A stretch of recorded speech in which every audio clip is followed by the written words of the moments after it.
এইটা কি এরকম হইতে পারে জনাব সার্জিস আলম? ধরেন শেখ হাসিনার উপরে তো আপনার কন্ট্রোল নাই, আমারও কন্ট্রোল নাই, শেখ হাসিনা আরেকটা বক্তৃতা দিল, তারপরে গিয়ে কোন বাড়িটা ভাঙবেন?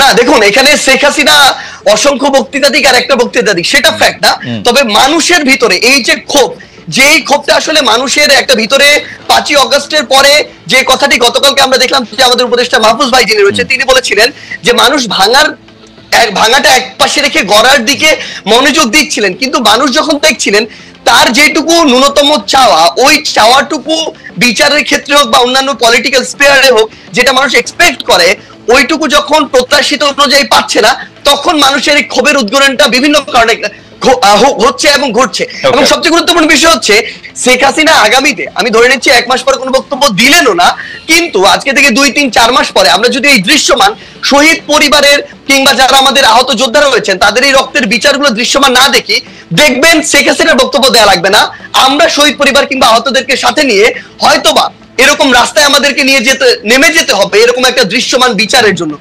এই জায়গায় শুধুমাত্র শেখ হাসিনা দৃশ্যমান বিচার করার জন্য আপনারা আওয়ামী লীগের স্থাপনাগুলি বা আওয়ামী লীগের সাথে জড়িত জিনিসগুলি গিয়ে আপনারা ভাঙবেন।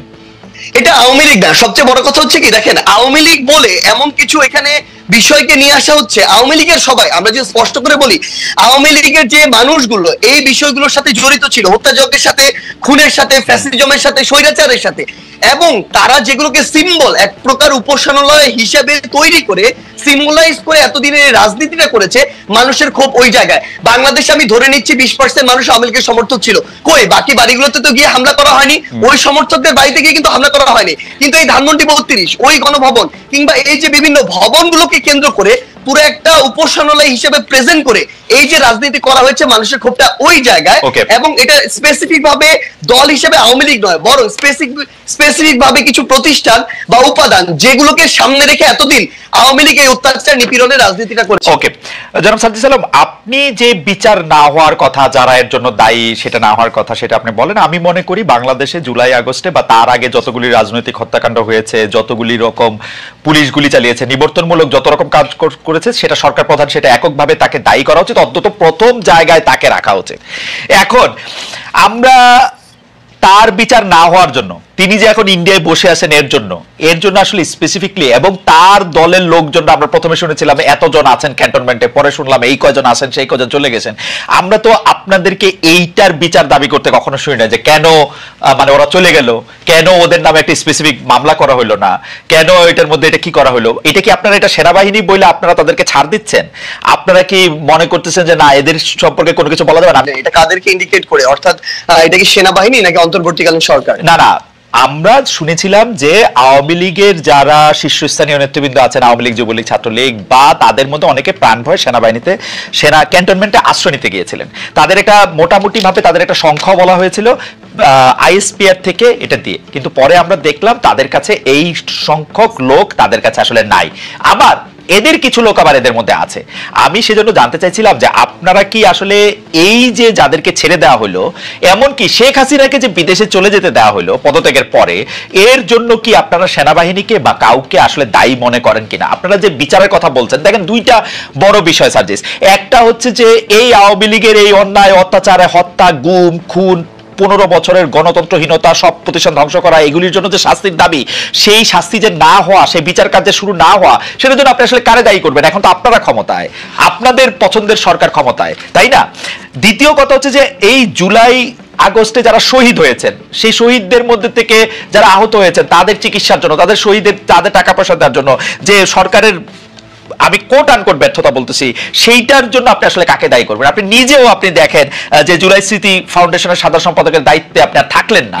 কারণ হচ্ছে যে এই পুরো ব্যাপারটা যদি আপনি বলেন যে এই দুইটা বিষয় নিয়ে আপনি আসলে দায়ী করতেছেন, যে আওয়ামী লীগের বিচার হচ্ছে না, শহীদদের বা আহতদের পাচ্ছে না, তার জন্য আপনি দায়ীটা করবেন কারে আসলে, নিজেরা ছাড়া? দেখুন, এই জায়গায় হচ্ছে না, যেখানে আমার নিজের দায় আছে, আমার নিজের দায়ও সেখানে স্বীকার করতে কোনো সমস্যা নেই, কিন্তু সবচেয়ে বড় কথা হচ্ছে আমরা আমাদের জায়গা থেকে যে জিনিসটা মনে হয়েছে সেটা হচ্ছে বর্তমানে অন্তর্বর্তীকালীন সরকার খুব স্বাভাবিকভাবে যখন এখানে উপদেষ্টা নির্ধারণ করা হয়, বিভিন্ন দলের মতের, বিভিন্ন স্টেক হোল্ডারের সাজেশন দেওয়া হয়, সবাই সবার জায়গা থেকে এই যে মানুষগুলোর নাম সাজেশন করেছিল যারা এখন রয়েছে উপদেষ্টা পরিষদে, সবাইকে হয়তো এরকম মনে করা হয়েছিল যে এই মানুষগুলো তাদের জায়গায় স্ব কর্মক্ষেত্রে মানুষগুলো ভালো এবং তাদেরকে এখানে সাজেস্ট করা হয়। কিন্তু আমার জায়গা থেকে, আমার ব্যক্তিগত জায়গা থেকে মনে হচ্ছে এখন যারা আমাদের এই জায়গায় উপদেষ্টা পরিষদে রয়েছেন অনেকের ক্ষেত্রে এই জিনিসটা খাটে। তারা হয়তো মনে করছেন যে বাংলাদেশের যে মানুষ যারা রয়েছে তারা হয়তো হয় তাদের মতোই সবাই ভালো, না হয় তারা মনে করছেন যে এই মানুষগুলো খুব দ্রুত ভালো হয়ে যাবে, একটা সুযোগ দিয়ে দেখি।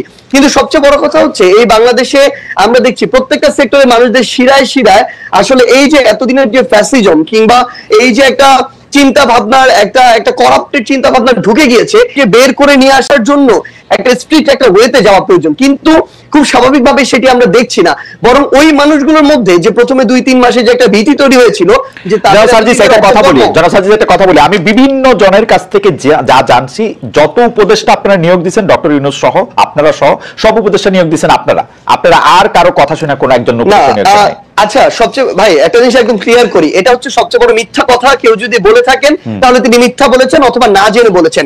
এখানে বিএনপি তাদের সরাসরি তাদের মত ছিল, তাদের সাজেশন ছিল, জামায়াতের মত ছিল, তাদের সাজেশন ছিল, অন্যান্য রাজনৈতিক দলগুলোর জায়গা থেকে নামের সাজেশন ছিল, বাংলাদেশ সেনাবাহিনীর পক্ষ থেকে সাজেশন ছিল, শিক্ষার্থীদের পক্ষ থেকে সাজেশন ছিল, সিভিল সোসাইটির পক্ষ থেকে সাজেশন ছিল।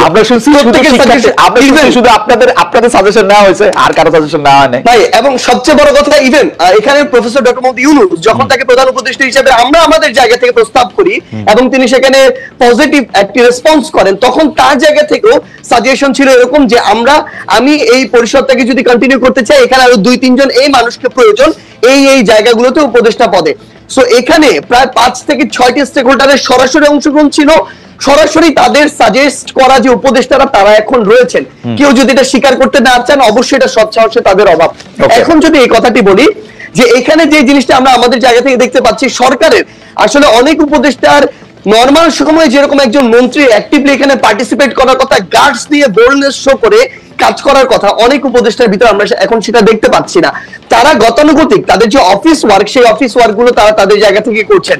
সো আমাদের জায়গা থেকে মনে হচ্ছে যে যেভাবে এরকম একটি করাপ্টেড আমলাতন্ত্র এতদিন ধরে চলেছে বা করাপ্টেড করা হয়েছে, সেই আমলাতন্ত্রকে ব্যবহার করে যখন তাদের মতো করে গতানুগতিক একটি মন্ত্রণালয় চলবে, সেটা থেকে কাঙ্ক্ষিত আউটপুট কখনো পাওয়া সম্ভব নয়। এই বিষয়টি আমরা এখন আমাদের জায়গা থেকে দেখছি। এই যে বিচারিক যে প্রক্রিয়াটি, আপনি সেনাবাহিনীর এখানে ক্যান্টনমেন্টে প্রায় 6 শতাধিক বিভিন্ন মানুষজন তাদের আত্মগোপনে থাকার কথা যেটি বলছেন, আমরা আমাদের জায়গা থেকে বৈষম্য বিরোধী ছাত্র আন্দোলন প্ল্যাটফর্ম, জাতীয় নাগরিক কমিটি প্ল্যাটফর্ম, এই জায়গা থেকে আমরা সরকারকে পুশ করেছি। আমাদের যারা ছাত্র উপদেষ্টা 3 জন রয়েছে সরকারে, তাদেরকে বলেছি, তারা তাদের জায়গা থেকে সরকারকে বলেছে, সেনাবাহিনীকে বলেছে। সেই জায়গায় সেনাবাহিনী একটা রিপোর্টও দিয়েছে। শেষ করে একটু, সেই রিপোর্টে যেটি দেখানো হয়েছে যে রাজনীতিবিদ যারা ছিল তাদের সংখ্যাটা বেশ কম, ইভেন এটা 100-র নিচে, তারা বলছেন অ্যারাউন্ড 50-এর মতো। এবং এই জায়গাটার সংখ্যাটা সবচেয়ে বেশি হচ্ছে কিছু পুলিশ কর্মকর্তা, কিছু আমলাতন্ত্রের কিছু আমলা, তারা তাদের পরিবার সহ ওই বিভিন্ন বাড়িগুলোতে তাদের আত্মীয় স্বজন বাসায় আশ্রয় নিয়েছিলেন। এবং সবচেয়ে বড় সংখ্যাটা হচ্ছে আমলা এবং পুলিশ, যারা এই হত্যাযজ্ঞের সাথে সরাসরি জড়িত ছিলেন, যারা ওই আমলাতন্ত্রে বসে শেখ হাসিনাকে সার্ভ করেছেন। সেই জায়গায় এখন সবচেয়ে বড় যে সমস্যাটি হচ্ছে, তারা কিছুদিন আত্মগোপনে বা কাজে ঠিকমতো অংশগ্রহণ না করে এখন বিভিন্ন ফর্মে আবার অংশগ্রহণ করছেন। কিন্তু সরকারের জায়গায় যে একটি স্ট্রিক্ট হয়ে যে একটি ব্যবস্থা নেওয়ার যে প্রক্রিয়াটি, সেটি আমাদের জায়গা থেকে আমরা দেখছি না, বরং আমরা যেটি দেখছি যে ওই আমলাতান্ত্রিক যে বিচারিক প্রক্রিয়া, ওই জায়গায় সরকার এখন ঢুকে সেই প্রসেসের মধ্যে দিয়ে